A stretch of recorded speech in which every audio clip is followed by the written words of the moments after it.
Oke guys, hari ini kita akan menuju ke sebuah tempat di mana batik Gunung itu diciptakan oleh seorang pionir batik. Pengen tahu seperti apa? Let's check it out.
Nama saya Ngisriah, umur 42 tahun, asli lahir dari Gumelem Kulon. Saya turunan kedua dari pengrajin batik Gumelem, karena waktu itu mbah buyut saya itu bekerja di Kademangan. Terus akhirnya mbah buyut saya belajar membatik, akhirnya turun ke ibu saya yang namanya Ibu Mukminah. Terus nyampe sekarang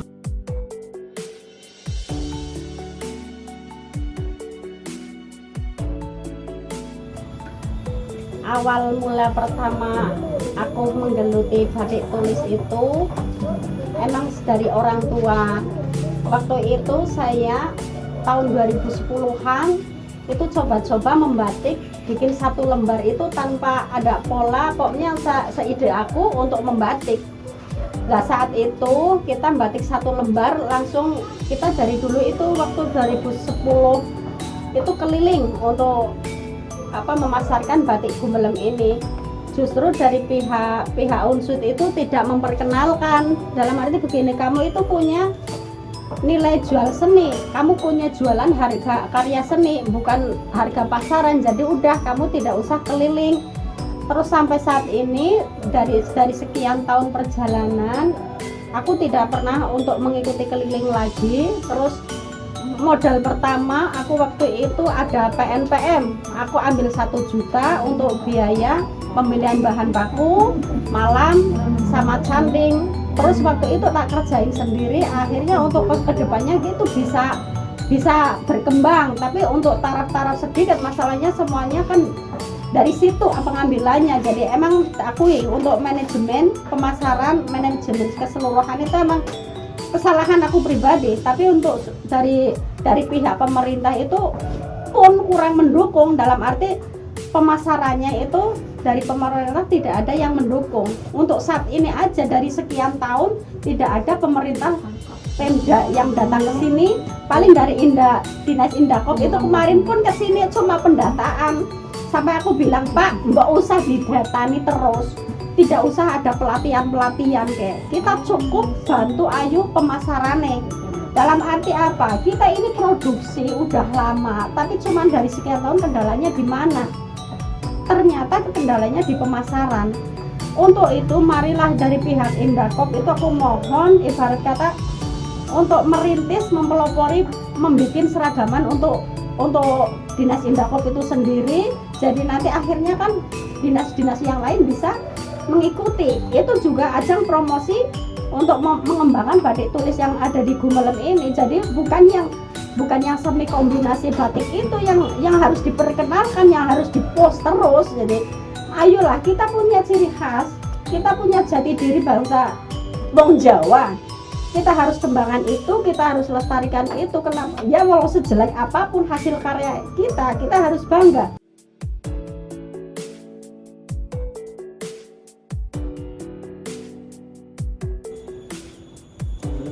Untuk warna khasnya itu blaburan sama latar ireng. Untuk motif blaburan itu contohnya seperti ini yang blaburan. Terus ada satu lagi ciri khasnya batik Gumelem itu latar ireng. Oke, kenapa kita masih bertahan di situ? Karena itu emang udah dari dulunya seperti itu. Kita harus bertahan di warna itu sebagai pembeda dengan batik yang lain.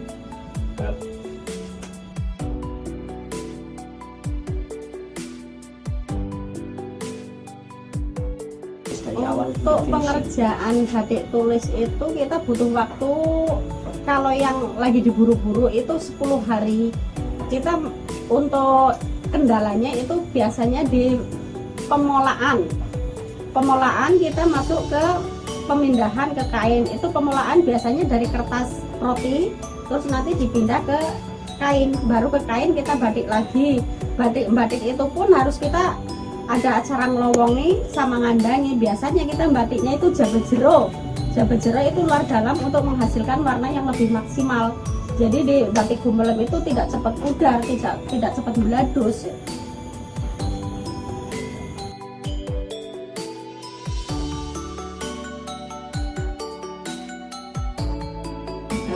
Malah untuk event-event kegiatan seperti itu, aku pribadi tidak pernah mengikuti. Masalahnya apa? Informasi yang masuk ke sini nomor satu tidak pernah ada. Nomor dua, emang aku pribadi untuk mengikuti event-event itu seperti itu kan mahal. Aku tidak punya biaya, tidak punya modal untuk mengikuti acara itu.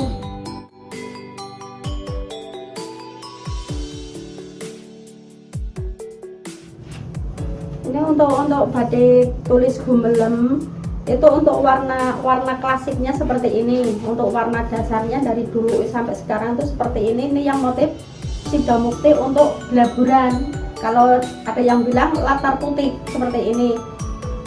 Terus untuk yang latar ireng hasilnya biasanya seperti ini. Ini motif kembang penjalin. Kembang penjalin itu juga udah hampir punah untuk motif-motifnya. Terus ini Sido Luhur itu biasanya untuk acara hari lahirnya Banjarnegara. Kalau nggak salah itu biasanya pakai ini, tapi biasanya kan pakai yang latar putih. Ini dibikin warna kuning emas. Sido Luhur itu mempunyai filosofi seseorang itu mempunyai keinginan untuk hidupnya lebih mulia. Ini namanya motif kembang geletak. Harga kisaran 350. Kalau yang seperti ini malah ini udah dipesan 500.000. Ini merak, gambar merak.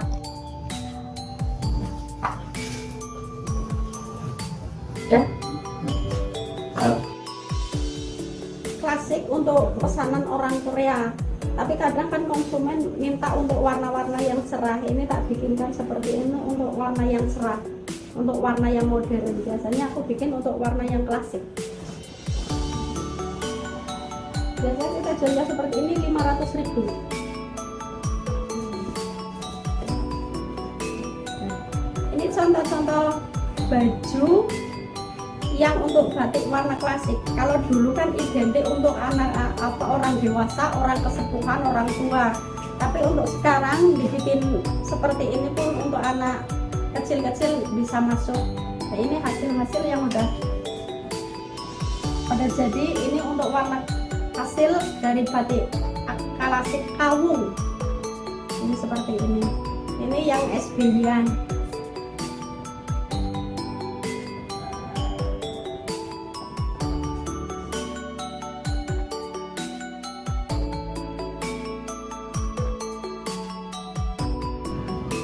Harapan dan cita-cita saya untuk batik Gumelem. Batik Gumelem itu mencerminkan ciri khas dari jiwa seseorang yang suka kesederhanaan. Karena batik Gumelem itu kenapa masih seperti itu, dari warnanya sama motifnya itu dari dulu, dari pihak orang-orang dulu itu melambangkan kesederhanaan dan jiwa yang luhur. Jadi aku berharap semua pihak mendukung, semua pihak ayolah bareng-bareng memperkenalkan, melestarikan, dan kita mengembangkan untuk yang lebih baik lagi. Jangan cuma untuk lingkup Banjarnegara, kita berharap untuk bisa mencapai go internasional. Karena apa? Sumber daya manusia di sini, khususnya ibu-ibu, itu udah banyak banget yang pintar. Dengan lancarnya pemasaran batik tulis, insya Allah mengurangi pengangguran dan dapat menambah kesejahteraan perempuan-perempuan di sekitar sini. Itulah tujuan saya pribadi. Kenapa saya bertahan di batik tulis, ingin melestarikan hasil luhur para orang tua kita dan merangkul orang-orang sekitar kita yang sudah bisa berkarya tapi dia tidak meninggalkan rumah. Perempuan itu harus pintar otak, pintar hati. Kita harus punya keterampilan. Karena apa? Itu bekal utama kita nanti sudah berkeluarga. Jadi seumpamanya seorang suami itu tidak ada pemasukan, orang perempuan itu bisa tampil. Iki loh hasil aku, walaupun sekecil apapun itu hasil perempuan, itu bisa mengurangi pertengkaran dalam rumah tangga.